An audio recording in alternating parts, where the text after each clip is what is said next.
Oh, this is sort of our one-off slide for direct selling, right? So if we were outside of direct selling, talk about onboarding new employees, employee retention, all that kind of thing. This, folks, is direct selling specific. These are our friends and neighbors, the FTC, and I think you've got to keep this in mind always as you are talking about bringing new people into your company. Yeah, I mean, Rich, I think you're spot on. As we know, I mean, as we've all experienced one way or another, this is a very critical piece. And, we can give a lot of different stories about how the Rallyware customers, utilize this, whether it's, hey, look, they have to go through compliance before we can issue them their first check, or maybe we need to have them go through certain steps before we open up different PIN levels and selling opportunities for them. But it is something we have to take into consideration. And again, this single user experience, meeting them where they're at, can we keep it all in one place?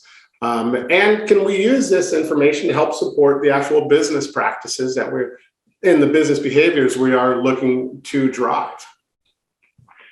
So as we're talking about keeping your distributors compliant, this doesn't stop at that first 90 days, right? This is an ongoing, it's something we've got to keep interacting with our field about, right? So yes, we can, as they onboard, train them in compliance. As their customers are buying this product or as they're selling that product, we can give them more information about what they should say, can say, can't say about that.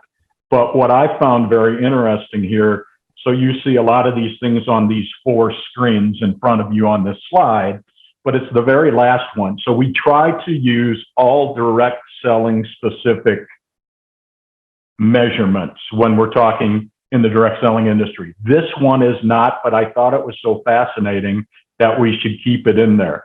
If you notice that this was from some HR tech journal that our marketing and research group put it out, 64% of workers, so even your salespeople, right, trust orders given by robots over managers. So as you think about what your platforms, what your back office, what your experience with your distributors can deliver, they're going to take that automated information, response, and approach supposedly even better than they would from their upline, their coach, their mentor, whoever they may be interacting with in the business. Yeah, I think that's a very important part, Rich. And, I think we see that across society in a lot of places.